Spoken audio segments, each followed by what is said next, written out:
Hello दोस्तों, welcome to get academy. सो जितने लोगों को बार्क का इंटरव्यू का कॉल आया है उन सभी को बधाई हो, है ना। अब देखिए, एक कॉमन क्वेश्चन है कि बीएआरसी के लिए जो इंटरव्यू है उसका कैसे प्रिपरेशन करना चाहिए। क्योंकि अगर मैं बात करूं प्रिपरेशन इंटरव्यू का बीएआरसी का, तो उस पे प्योर टेक्निकल इंटरव्यू होने वाला है। एक पर्टिकुलर पैनल होगा जो आपको टेक्निकल क्वेश्चंस पूछेंगे और टेक्निकल चीज़ों पे ही बात करेंगे, और पूरा वेटेज जो है बीआरसी का वो इंटरव्यू बेस्ड होता है ना। सो आप ये ट्राई कीजिए, मतलब ये कोशिश कीजिए। मुझे लगता है कि स्टूडेंट जो इंटरव्यू के लिए जा रहा है उनको आइडिया होना चाहिए कि भाई इंटरव्यू तो टेक्निकल होने वाला है, तो कुछ सब्जेक्ट, 4-5 सब्जेक्ट, अपना जो फेवरेट सब्जेक्ट है उसको सिलेक्ट कीजिए, उसको प्रिपेयर कीजिए, है ना। सो उसको प्रिपेयर करने के बाद मतलब वहीं से ही क्वेश्चंस, आपको क्वेश्चंस किस तरीके से पूछे जाते हैं मैं एक उदाहरण देके बताऊंगा, है ना। जैसे कि एक उदाहरण देता हूं। फॉर एग्जांपल, आपने बोला है स्ट्रेंथ ऑफ मटेरियल आपका फेवरेट सब्जेक्ट है, तो आपके पास एक क्वेश्चन आया। एक रेक्टेंगल क्रॉस सेक्शन का बीम है, रेक्टेंगल क्रॉस सेक्शन का बीम है, और इस पे यूडीएल लगा हुआ है, यूनिफॉर्मली डिस्ट्रीब्यूटेड लोड। ठीक, इस पॉइंट को मैंने ए पॉइंट बोल दिया, इसको मैंने बी बोल दिया। ये सिंपली सपोर्टेड बीम है, ठीक है। तो यहां पे आपका रिएक्शन आ गया, यहां पे आपका रिएक्शन आ गया।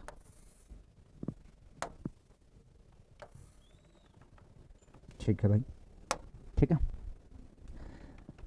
अगर मैंने कहा ये डब्ल्यू न्यूटन पर मीटर, ये यूडीएल है, तो यहाँ पे रिएक्शन आपका आने वाला है। बिल्कुल आप कह सकते हैं WL/2 सर, और ये WL/2, इस तरीके का रिएक्शन आपको देखने को मिलेगा, बिल्कुल देखने को मिलेगा, है ना।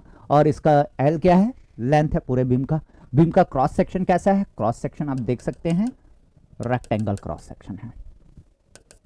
कैसा क्रॉस सेक्शन रहेगा, रेक्टेंगल, ऐसा।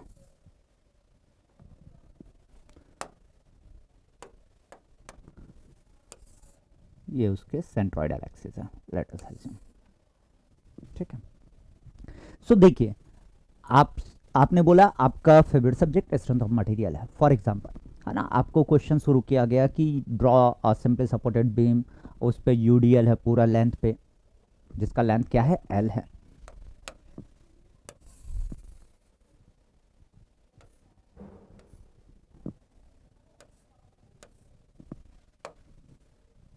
लेंथ क्या है, एल है, ठीक। तो इसका आपको S F D B M D पूछ दिया, और आपको अगर अच्छा आइडिया है S F D B M D, तो खट से आप ड्रॉ भी कर देंगे कि हाँ सर।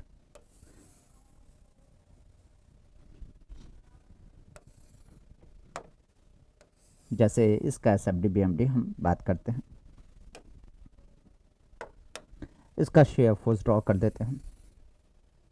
ये 0 0 लाइन हो गया शेयर फोर्स का, और WL/2 हो जाएगा, ये WL/2 हो जाएगा, और मिडिल पे 0। अब जैसे कोई बच्चा पढ़ा होगा कि शेयर फोर्स, सर इसको तो मैं निगेटिव लेता हूँ इधर से, तो साइन कन्वेंशन पे शेयर फोर्स, है ना, बता रहा हूँ कैसे।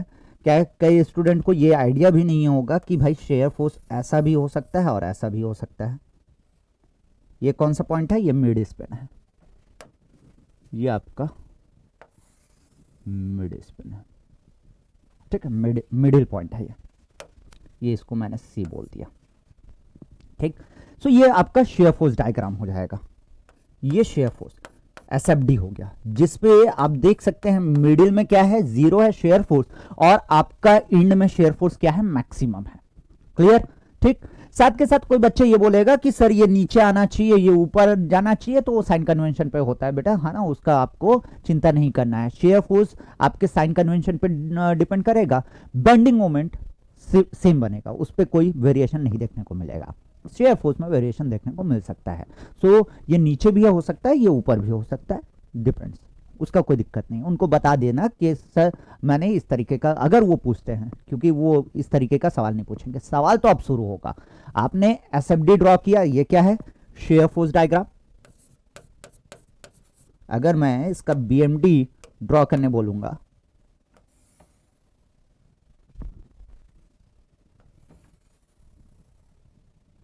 बीएमडी, है ना, बेंडिंग मोमेंट। सो आपको पता है कि इसमें बेंडिंग मोमेंट यूडीएल है, तो इसका वेरिएशन सर पैराबोलिक होने वाला है 100%। सर इसका वेरिएशन जो रहेगा वो पैराबोलिक होगा, और मैक्सिमम कहाँ आएगा, मिडिल में आएगा सर।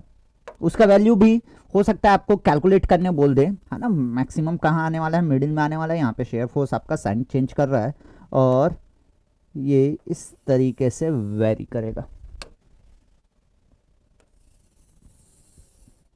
इस तरीके से, बिल्कुल। और यहाँ पे ये मैक्सिमम है,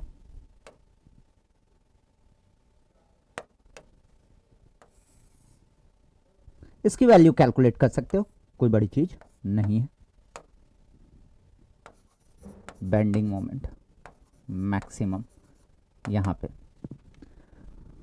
डब्ल्यू एल बाई 2 है और यू डी एल लगा है डब्ल्यू तक, तो ये हो जाएगा डब्ल्यू एल स्क्वायर बाई 8 यहाँ पे आने वाला है, डब्ल्यू एल स्क्वायर बाई 8। आप कैलकुलेट कर सकते हैं कि इसका हो जाएगा यहाँ पे बेंडिंग मोमेंट है ना उधर, और वो नीचे की ओर आ रहा है, कैलकुलेट करेंगे तो आपका आ जाएगा डब्ल्यू एल स्क्वायर बाई 8, ठीक।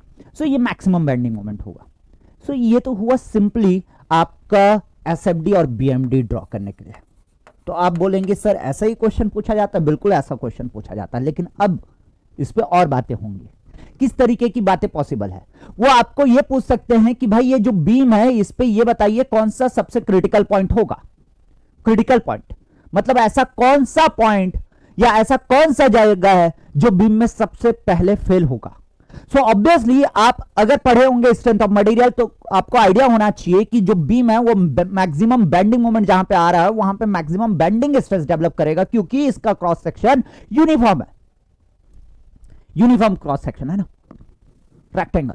हो सकता है क्रॉस सेक्शन चेंज भी कर दे, सो आपको आइडिया होना चाहिए अलग अलग क्रॉस सेक्शन कैसा होता है। और ये बेंडिंग मोमेंट की वजह से क्या डेवलप होगा, बेंडिंग स्ट्रेस डेवलप होगा। बेंडिंग स्ट्रेस का वेरिएशन पता होना चाहिए दोस्तों, क्या क्या होता है बेंडिंग स्ट्रेस का variation, that is yes sir linear होता है इस तरीके से।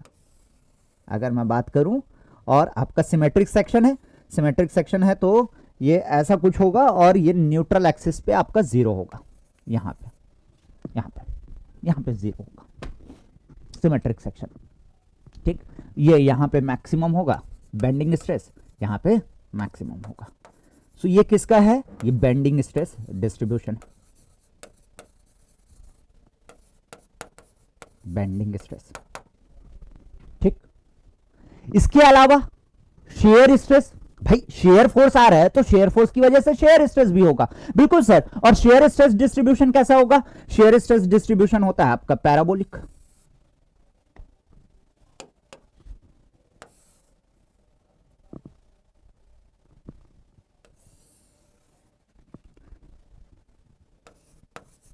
ये शेयर स्ट्रेस डिस्ट्रीब्यूशन। इस पे भी रेक्टेंगल सेक्शन है तो कहां पे मैक्सिमम होगा, मिडिल पे मैक्सिमम होगा, यहां पे मैक्सिमम होगा टाउ मैक्स। सो देखिए कितने सारे सवाल आ गए। बेंडिंग स्ट्रेस का डिस्ट्रीब्यूशन कैसा होगा, शेयर स्ट्रेस का डिस्ट्रीब्यूशन कैसा होगा, ये हमको पता होना चाहिए, यस इस तरीके का आएगा। अब इसमें पूछा है कि कहां पे फेल होगा ये, सो आपको समझ में आ रहा है कि आपका मैक्सिमम बेंडिंग मोमेंट कहां है, मिडिल में है, और shear stress maximum, shear force maximum कहां है, आपका एंड पे है। सो दिमाग में कुछ बातें आ सकती है कि यार यहां पे तो शेयर फोर्स जीरो हो रहा है, सिर्फ बेंडिंग मोमेंट है, मतलब प्योर बेंडिंग का केस होना चाहिए यहां पे, बिल्कुल सही कह रहे हो। तो क्या वो शेयर स्ट्रेस की वजह से फेल होगा, बेंडिंग की वजह से फेल होगा, या दोनों के कॉम्बिनेशन की वजह से फेल होगा, ये आपके दिमाग में आ सकता है। और वो क्वेश्चन वहां पे अराइज होगा कि भाई क्यों, आप बोलोगे कि अगर मिडिल आपका क्रिटिकल सेक्शन है, मिडिल से बीम फेल होगा तो क्यों, क्यों मिडिल से फेल होगा। तो आपको एक बात क्लियर होनी चाहिए कि जो बेंडिंग मोमेंट की वजह से जो स्ट्रेस डेवलप होगा और शेयर फोर्स की वजह से जो स्ट्रेस डेवलप होगा, दोनों का अगर कंपैरिजन देखोगे तो शेयर फोर्स की वजह से जो स्ट्रेस डेवलप होता है वो कंपैरेटिवली कम होता है, बेंडिंग स्ट्रेस से बहुत कम होता है। सो ऑब्वियसली आपका जो बेंडिंग मोमेंट है जिसकी वजह से बेंडिंग स्ट्रेस आ रहा है, that is going to responsible to fail this particular beam. मतलब मिडिल में मैक्सिमम बेंडिंग मोमेंट है तो मिडिल वाला जो क्रॉस सेक्शन है, ये वाला जो मिडिल लाइन है, ये आपका क्या होगा, क्रिटिकल जोन होगा, क्रिटिकल होगा। अब देखो यहां पे भी एक इंटरेस्टिंग बात है, यहां पे भी इंटरेस्टिंग बात है। मैंने कहा कि मिडिल आपका क्रिटिकल होगा। अब वो आपको और फंसाने के लिए किस तरीके की बातें कर सकते हैं। जिन बच्चों को अभी तक बातें समझ में आ रही, आप सुनते रहना कि किस तरीके का सवाल आपके सामने आ सकता है। अब देखो फंसाने वाली बात क्या है, वो क्या करेगा, वो बोलेगा कि भाई जो मिडिल है, मिडिल आप बोल रहे हो मिडिल आपका क्या है, क्रिटिकल है, ये फेल होगा। हाँ सर मैं बोल रहा हूं क्योंकि मैक्सिमम बेंडिंग मोमेंट दिख रहा है, बिल्कुल। सो एक काम करो, मिडिल जो बीम का मिडिल है उसका मिडिल पॉइंट मतलब न्यूट्रल एक्सिस पे, मतलब यहां पे मिडिल पॉइंट, उस पॉइंट का स्टेट ऑफ स्ट्रेस बनाइए। इस पॉइंट का मिडिल पॉइंट का कहां पे, ये न्यूट्रल एक्सिस पे है। कहां पे, न्यूट्रल एक्सिस पे। सो इसका स्टेट ऑफ स्ट्रेस अगर आप बनाने जाएंगे तो आपको पता है न्यूट्रल एक्सिस पे बेंडिंग स्ट्रेस क्या है, जीरो है सर। सो बेंडिंग स्ट्रेस तो जीरो है, शेयर फोर्स तो ऑलरेडी जीरो है, तो शेयर फोर्स जीरो तो शेयर स्ट्रेस भी जीरो। मतलब यहां पे अगर इसका स्टेट ऑफ स्ट्रेस, इस पॉइंट को अगर मैंने बोल दिया P बोल दिया for example, so P point का स्टेट ऑफ स्ट्रेस बनाओगे तो क्या होगा, स्ट्रेस फ्री रहेगा वो पॉइंट, कोई भी स्ट्रेस नहीं है। तो वो आपकी ही स्टेटमेंट को बोलेगा कि आप तो बोल रहे थे कि ये फेल हो रहा है, लेकिन ये देखिए जो मिडिल पॉइंट है वो सेफेस्ट पॉइंट है। वो आप भी बोलोगे बात तो सच है, बात तो सच है और सही है, middle point is the safest point. But my dear friend, जो एक्सट्रीम फाइबर है, जैसे कि इसको मैंने बोल दिया Q बोल दिया, इस पॉइंट को मैंने बोल दिया R बोल दिया फॉर एग्जांपल। सो जो Q और R होगा उस पे वो आपका जो ये P हो गया, अगर मैं Q का बनाऊंगा तो ये इस तरीके से बनेगा, ये Q हो गया है ना, टेंसाइल मान लिया इसको, R को मैंने मान लिया कंप्रेसिव। ऑब्वियसली इस तरीके से कुछ आपको देखने को मिलेगा, ठीक। सो ये मैक्सिमम रहेगा बेंडिंग स्ट्रेस यहां पे ये वाले पॉइंट्स पे मैक्सिमम बेंडिंग स्ट्रेसेस, ठीक। सो इस तरीके के क्वेश्चंस अराइज होंगे और बिल्कुल आपको बात करनी रहेगी। इसके अलावा इसमें और क्या क्वेश्चन पूछा जा सकता है, इस पे ये भी क्वेश्चन पूछा जा सकता है कि सेफेस्ट पॉइंट, मिडिल पॉइंट, ये जो आपने निकाला है ये तो एक सेफेस्ट पॉइंट था, लेकिन जो एक्सट्रीम फाइबर्स है वो सेफेस्ट नहीं है दोस्त। यहां पे आपका फेलियर होने के सबसे ज्यादा चांसेस है ये वाले points, extreme fibre. But neutral fibre middle में वो सेफेस्ट है। क्यों सेफेस्ट है, देखो कोई बच्चा बोलेगा सर शेयर स्ट्रेस डिस्ट्रीब्यूशन तो आपका पैराबोलिक होता है तो मिडिल में मैक्सिमम आता है, तो इस पे जो न्यूट्रल एक्सिस है उसमें मैक्सिमम क्यों नहीं आया। अरे भैया शेयर फोर्स जीरो है ना, शेयर फोर्स जीरो है तो शेयर स्ट्रेस कैसे आएगा, शेयर स्ट्रेस भी जीरो है ना, क्लियर रहना चाहिए एकदम।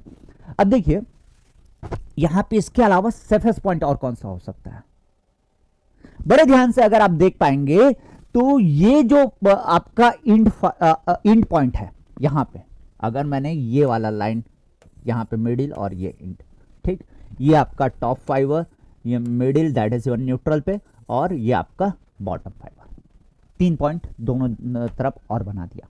सो अगर आप बड़े ध्यान से देखेंगे है ना, तो ये मिडिल वाले पॉइंट पे चाहे कोई भी पॉइंट हो, ये वाला पॉइंट हो, ये वाला पॉइंट हो, ये वाला पॉइंट हो, किसी में आपका बेंडिंग स्ट्रेस नहीं आएगा, बिकॉज बेंडिंग मोमेंट क्या है, जीरो है। बेंडिंग मोमेंट क्या है, जीरो है, मतलब इस पे भी कोई बेंडिंग स्ट्रेस नहीं आएगा, बिल्कुल सर, इस पे भी कोई बेंडिंग स्ट्रेस नहीं आएगा, इस पे भी कोई बेंडिंग स्ट्रेस नहीं आएगा, लेकिन शेयर स्ट्रेस आएगा, बिल्कुल सर, क्योंकि शेयर फोर्स है, ये शेयर फोर्स है, ये शेयर फोर्स है, बिल्कुल ठीक। तो शेयर फोर्स तो आएगा। अब शेयर फोर्स आएगा, इसके बाद आप बोलोगे कि हाँ भाई यहां पे शेयर स्ट्रेस आएगा, लेकिन शेयर स्ट्रेस का डिस्ट्रीब्यूशन देखिए इस तरीके से है, आपका टॉप पे जीरो है, बॉटम पे जीरो है। इसका मतलब है कि यहां पे जीरो होगा शेयर स्ट्रेस, यहां पे जीरो होगा, यहां पे जीरो होगा, यहां पे जीरो होगा। सो ये आपका सेफेस्ट पॉइंट है, ये आपका सेफेस्ट पॉइंट है, ये आपका सेफेस्ट पॉइंट है, ये आपका सेफेस्ट पॉइंट है, और ये आपका सेफेस्ट पॉइंट है। तो टोटल 5 सेफेस्ट पॉइंट इस बीम में देखने को मिल रहे हैं।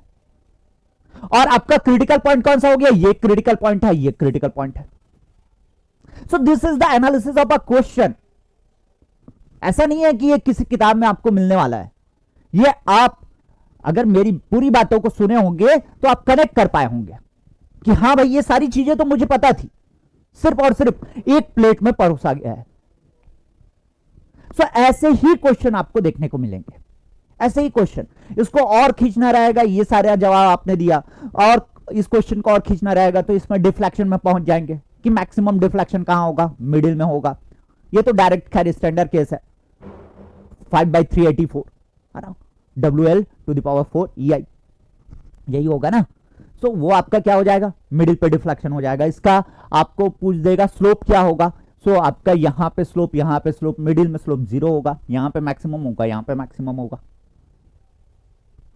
ठीक, सो इस तरीके की चीजें आपको पूछ सकते हैं और आपको मतलब मुझे लगता है कि ये बेसिक चीजें हैं जिसपे एक जो स्टूडेंट है गेट का प्रिपरेशन किया उनको आइडिया तो रहता है। बस बात होती है जब इंटरव्यू के टाइम पे वहाँ पे पूछा जाता है तो सोचने की बात होती है। तो दोस्तों एक छोटा सा आप बोल सकते हैं मेरे तरफ से टिप्स है ना आप लोगों को, कि आप अगर जाते हैं है ना, छोटा सा टिप मैं आपको देना चाहूँगा। इंटरव्यू के लिए जा रहे हैं तो जब भी आपके सामने कोई सवाल आए आप एक अप्रोच सोचिए कि वो क्वेश्चन जो है क्या आपको आइडिया है और उसका क्या पॉसिबल आंसर होगा। क्योंकि वहां पे जो क्वेश्चन होंगे उसका ऐसा नहीं है कि कोई एकदम एग्जैक्ट क्वेश्चन या एग्जैक्ट आंसर पॉसिबल हो। जैसा अभी मैंने बात किया इसमें एग्जैक्ट चीजें हैं, कुछ हाइपोथेटिकल चीजें होंगी। सो वो आपका अप्रोच देखेंगे, क्या आप सोच पा रहे हैं, क्या उस तरीके से आप रिलैक्स हैं, कामली आप चीजों को अप्रोच कर रहे हैं, क्योंकि रिसर्च फील्ड है और वैसा ही होगा। ठीक है दोस्तों, सो ऑल द बेस्ट है ना। मैं होपफुली ये जो चीज़ें आपको बताया हूँ आपके साथ डिस्कशन में लाया हूँ ये हेल्प करेगा। आप अब सोच पाएंगे कि कैसे कैसे क्वेश्चन आ सकते हैं आपके पास। ठीक है, सो ऑल द बेस्ट आपके इंटरव्यू के लिए। मचा क्या है ना, जितना भी है आप फोड़ के आइए, जो भी चीज़ें हैं वहाँ रख दीजिए, एक ही मौका है। ठीक है, चलिए all the best, thank you so much, जय हिंद।